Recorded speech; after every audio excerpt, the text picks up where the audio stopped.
বাড়ি ব্রাহ্মণবাড়িয়া। আমি মামাবাড়ি হোটেলে রেস্টুরেন্টে চাকরি করি। আমার শ্বশুর বাড়ি বানর। আমি প্রত্যেকদিন রাত্রে চাকরি করে সকালে চলে যাই, আবার প্রত্যেকদিন রাত্রে আসি। আমরা জলভাঙ্গার পরে বইলা ব্রিজ, নতুন একটা ব্রিজ হয়েছে, ওইখানে শুনছি ডাকাতি ডাকাতি হয়। আজকে ওদের হাতে আমি পড়ে গেছি, যা আমার মোবাইল, টাকা পয়সা যা ছিল সব নিয়ে গেছে। আমি অসহায় দারিদ্র মানুষ, এইসব করা ভালো না। বানর থেকে সাড়ে আটটা বাজে যদি আসার পথে ধরে ফেলে, বানর থেকে আমি আসছি 8:30 বাজে, আসার পথে আমাকে ধরছে সাড়ে আটটার সময়। আমরা কর্মজীবীরা, আমরা যদি 8:30 বাজে আসি, আমরা জানের কোনো নিরাপত্তা নাই।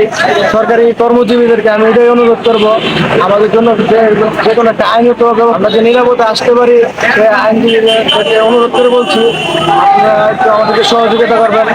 আচ্ছা, তুমি প্রতিদিন কি বানর চলে যাও কাজ করার শেষে? মাধবপুর মামাবাগনা কাজ করার পরে কি চলে যাও বানরে?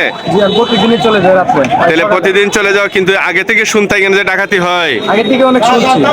আচ্ছা, তাহলে আজকে কি তাদের কবলে তুমি পড়ে গেছো? আজকে পড়ে গেছি আসার সময়। কি নিছে তোমার, বলো তো দেখি। আমার মোবাইল নিছে, মানিব্যাগে 1600 টাকা ছিল, 1600 টাকাও নিছে, আর গাড়ি ড্রাইভার থেকে কিছু টাকা নিছে। আর কি তোমার সাথে আর কেউ ছিল? গাড়িতে কেউ ছিল? না না, আমি একাই। তুমি একাই ছিল? ওই যে নতুন যে উষা ব্রিজটা হয়েছে, এটা ওই যে বললে ব্রিজ যে বলে, এটা নাকি? হ্যাঁ, সেটাই। ওই যে মোটরা শিবপুরের কাছে। জি জি, 5 জন লোক ছিল। এরা ডাকাত 5 জন ছিল।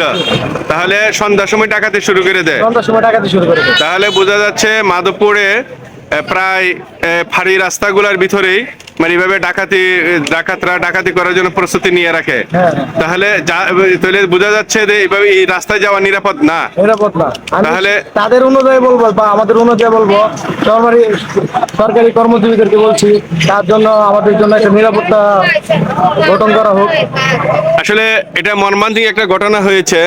এই যে গরিব একটা অসহায় ছেলে এখানে কাজ করে যতটুকুই তার তো আজকে মনে হয় 2-3 দিনের রুজি নিয়ে গেছে। এইভাবে যদি চলতে থাকে তাহলে এই অসহায় মানুষগুলা কিভাবে তার কাজ করার জন্য, কর্মের জন্য তার প্রতিষ্ঠানে আসবে? তাহলে তো তাদের নিরাপত্তা নাই। এই নিরাপত্তা কে দিবে? আসলে আমরা একটা দুঃখের বিষয়, এটা মর্মান্তিক ঘটনা হয়েছে।